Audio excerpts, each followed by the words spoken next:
सुना है जंगलों का भी कोई दस्तूर होता है। सुना है जंगलों का भी कोई दस्तूर होता है। सुना है शेर का जब पेट भर जाए तो वो हमला नहीं करता, दरख्तों की घनी छांव में जाकर लेट जाता है। हवा के तेज झोंके जब दरख्तों को हिलाते हैं तो मैना अपने बच्चे छोड़कर कव्वे के अंडों को परों से थाम लेती है।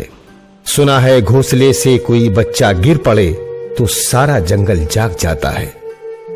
सुना है जब किसी नदी के पानी में बये के घोंसले का गंदमी रंग लरसता है तो नदी की रुपहली मछलियां उसको पड़ोसन मान लेती हैं।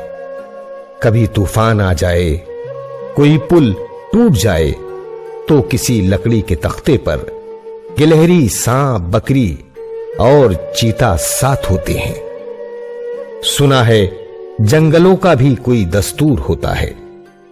खुदावंदा, जलीलो मोतबर, दानाओ बीना, मुंसिफो अकबर, मेरे इस शहर में अब जंगलों ही का कोई कानून नाफिज कर।